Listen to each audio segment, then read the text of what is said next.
What is going on, students? It's Devlin Cassidy, aka the Scholar, and welcome back to another Yu-Gi-Oh deck profile. Today we're going to be talking about not the better but a more fun version of White Forest. We're going to be talking about Toy Box White Forest. Kind of my thoughts.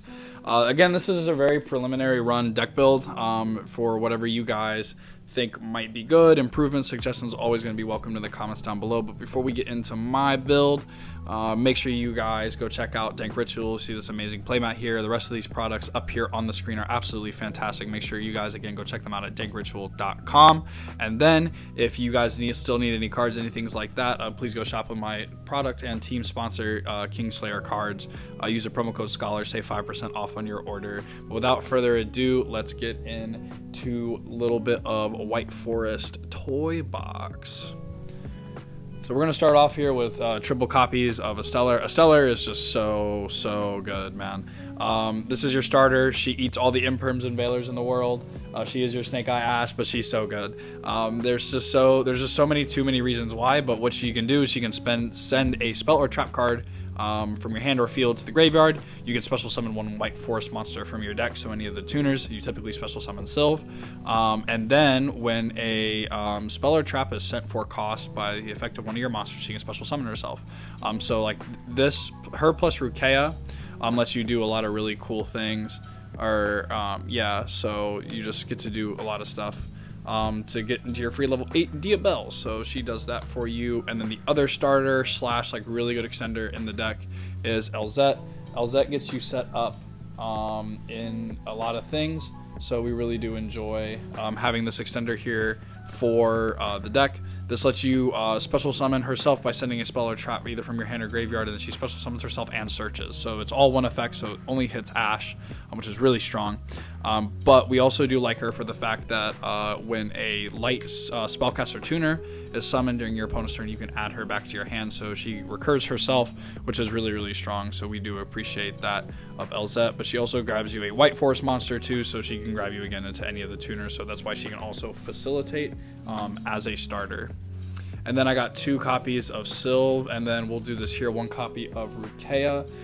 This is the better one because it searches a spell or trap. This though is just really good because it special summons itself. So like this is again another extender. But I didn't want to play like double of this because like if you draw multiples of this is a brick.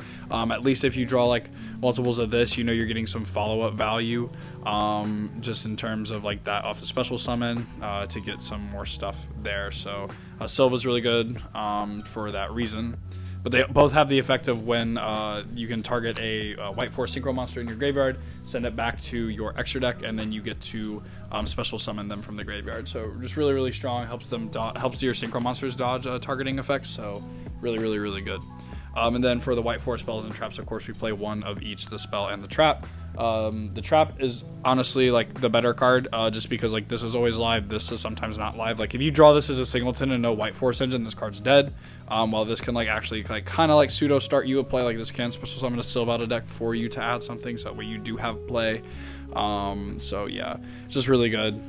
So we want those there for that. And then we did need like 2 other cards to have like help facilitate and find our starters. So we are playing the pre-rise map. I know the half life point cost is really taxing, but thankfully that if you do get your combo like off and started, that this can just become discard fodder for the White Forest card. So that's why I don't mind playing it, because there are some times where you do draw cards for the Toy Box engine, but you don't have any starters. So having this here for the U to search is really strong. So that's why we do end up playing the pre-rise maps. Just as a 2 of though, again, I think you can play better cards, but just an issue I found was like having your starters to walk into. And then for the good old Toy Box engine, we got 3 here of the Toy Box. Toy Box has multiple effects. The big one though is that it can set 2 toy cards from the deck in the spell and trap card zone, or it can destroy 2 cards in the spell or trap card zone. And these are soft ones per turn, so if you draw them in multiple, that's how you can proc. So like if you draw 2 toy boxes, you can pseudo get a pretty solid combo. But the other cool thing is that they can send, when your opponent's monster declares an attack, you can send a face down card from your spell and trap card zone and then destroy the opponent's monster. So yeah, it's really good. Toy Box is a very neat card. But since we do like Toy Box, we got to talk about why we like playing Toy Box. So I got 3 copies here of Toy Soldier. Toy Soldier has a really cool effect, so you can set him from your hand in the spell or trap card zone, and then when he's sent from the spell and trap card zone to the graveyard, you can special summon him and add a toy box from your deck to your hand. But if you already control a toy box, you can add a level 4 light monster, which is all of the White Forest tuners. So again, typically most of the time you're grabbing the Rukia off this card, so this card's like really strong. So again, you can get in more extenders with this card, but also you can go and grab the toy box, and this helps you set up the toy box engine. And because we want to set up the toy box engine so well, again, we're still just trying to play Rhoda just to search out these toy soldiers and stuff like that, just because, like, again, you while this like has you lose harder to droll, this deck already has like a getting drolled issue. Consistency is key, so like if your opponent doesn't have the droll, then you can play through it. So it's really fine. And the last toy monster we play for the toy box engine, of course, is the toy tank. When it's sent from the spell and trap card zone to the graveyard, you can special summon it, and then what you can do is you can tribute it and special summon a level 6 or lower monster from your hand. But if you control the toy box, you could also special summon a level 6 or lower monster from the graveyard. So again, really good card, one of the better extenders in the deck too, so we do enjoy toy tank for that. We're going to go on to the hand traps here. Pretty simple, playing triple Imperm, triple Ash, a sweep of the Bestials. These are actually, I want to highlight here, like these are actually like extenders in the deck too, because you get to play some specific cards in the extra that interact with these, so these cards are really good. Do not sleep on those at all. And then I got 2 Nibiru and then 1 Effect Veiler. If you want to play another hand trap, because we are at 12, if you want to go up to 13 or even 14 for that matter, you can cut the Rhoda and a Toy Soldier if you wanted to get up to like 14, or if you want to just cut the Rhoda and play another Veiler or the 3rd Nibiru, that's perfectly fine. The reason I'm comfortable playing 1 Veiler is because it's searchable off the White Forest monsters. So this card's really good, so that's why, like, I'm not too worried about it. Like, you can always through your combo find an effect negation, so that's completely fine. But yeah, those are the 12 hand traps we're playing. Very standard. I think they're some of the best hand traps right now for the format. And then for the other cards, 1 Called By to play through hand traps, 3 Droplet.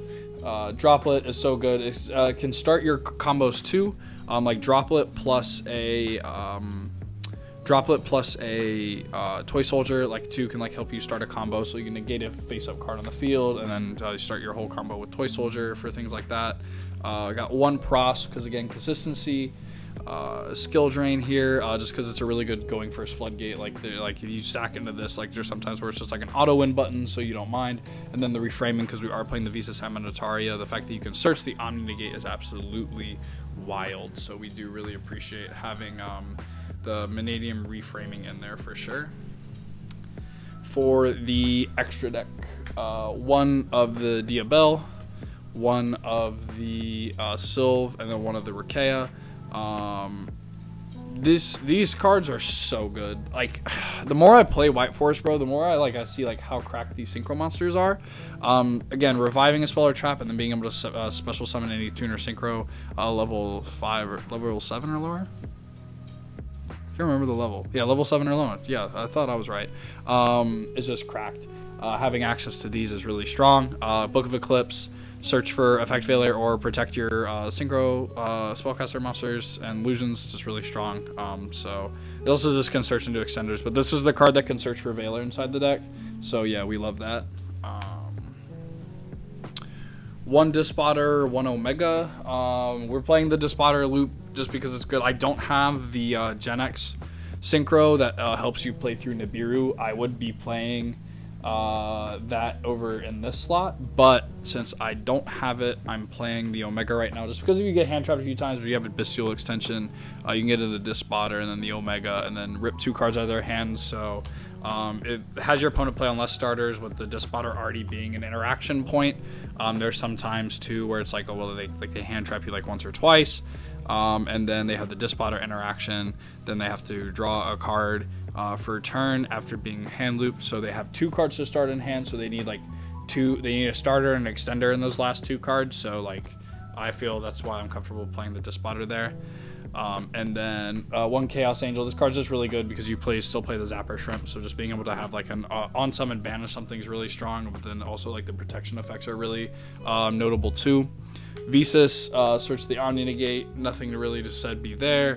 One Cloud and one Zapper. These are your other level 7 lower non-tuner or synchro tuner monsters. Zapper Shrimp, just again really good against Tempai, really good against like all these decks that have the field spells that are really strong, or against Pearly for that matter, like being able to summon this like on activation and just blow up the continuous, I can't remember, is also really strong. And then Malong. Malong has a little cool interaction in this deck with IP. So IP SP, like 2 interaction combo is really strong. Off the 1 IP is really good if like you're playing more against like a board focused like deck that like tries to keep their cards on board. Like no, not gonna happen. And then I do play the Dragoon package. So this is like your prosp. This is like your prosp placeholder. Like you can always prosp for 3 of these because these aren't like necessary. But like the times where you can make Dragoon, or like decks that like play more spell starters, or cards that like don't need an auto start, like against like tier and things like that, instead of ending on like the SP and something, you can end on like Dragoon plus the Reframing plus Diabel. So you have 2 Omni Negates, which I find like really good. So yeah, that's absolutely fine. But yeah, this is another course you can go about again with the deck. So it's pretty nice. And then I play, of course, SP/IP. This package is just too good not to play. Just being able to have the last, as Farfa said, the last of the 4 horsemen of the generic end boards. But just having your trap SP is just so good. So being able to on summon banish and then still have that interaction point on your opponent's turns is really good. I can't downplay how valuable that is. Then I play the Baguska. You could also play Typhon in here. I just hate shifters, so there's like times where like, oh, it's like they shotgun shifter, and then you're like, okay, I will normal summon Sylve and then do stuff. So like, yeah, that's just how it works. And so unfortunately we do have to play Baguska past gaming sometimes, which sucks, but it's okay. I'm going to show you guys off my sideboard. Again, this is just like sideboard with Tots. So we're playing 3 of the Droll and Lockbird. Droll and Lockbird's really good against Rogue and also against some meta decks right now. Like they open Bonfire, then you can Droll them on the Bonfire, and then they can't do the whole Poplar extension on Snake Eye. You know, it also hurts Yubel and other things like that too. Like some decks do have a hard time playing under Droll, but then this like also catches a lot of Rogues pants down. Also against Ritual Beast though too. Like they suck playing through Droll. So yeah. As everything's getting worse, Droll is becoming better, I guess. 3 Phantasme. This is Molcharmy at home. I don't have the Molcharmy, so like I can play this card. But like also too, this card's like really good against Snake Eye. So like Snake Eye Fire King, just wanted to push. This card can help you do that. And drawing more cards into more hand traps is really strong. And then having an interaction on a body, of course. And then the 1 Shifter, just because we are on the 3 Crossout Designator. So like if my opponent is playing Droll, or I'm suspecting a Droll, I can obviously side in the Designators to help play through it. So then I'm playing like 3 Designators and a Called By, so that I have 4 interaction points maybe against a Droll and Lockbird to not like auto die to the combo. But like, yeah, Shifter and Droll can kill this deck, so it's okay. And then I'm playing 2 copies of Triple Tactics Talent. Again, playing through hand traps, play through monster gates. This is a good, helps be a board breaker going second, things like that too. So I don't mind that at all. I think Talents is still a really good card. Shifter to hate against back row decks like Lab and other stuff like that. Even though the Duster doesn't trade into him really well, if they have like the other extensions and stuff like that, like that's perfectly fine. And then 1 of the anti-spell, 1 Tikaboo. Tikaboo really good against Yubel. Tikaboo is really good against a lot of things actually right now in the format. So just like you being able to keep off certain decks from playing is really applicable. And then of course anti-spell is really good against Runic and things like that. So just being able to have that there and say nah is pretty based, I will say. But that is going to do it for good old White Forest today. Again, I think the Toy Box build is the lesser 2 of the powerful versions. But again, with Rage of the Abyss coming out soon, the White Forest deck completely changes as we get ready for Azamina and things like that. And it's just really, overall, it's just really, really powerful. For you to have that ability to just extend with all those illusions and fusions and stuff is just really, really cool. But I really do like playing this deck. This toy box version is hilariously fun, especially if you go uninterrupted. Like, I don't know how your opponent breaks through like a guaranteed 4 interactions plus like other hand traps in your hand. So there's just some times where I've drawn like 3 hand traps, drawn open Alistair toy box, and they can't do anything because they didn't open hand traps, or they're like, I'm playing as Tier Element and they can't do anything because they didn't open Kashtira Tier Element.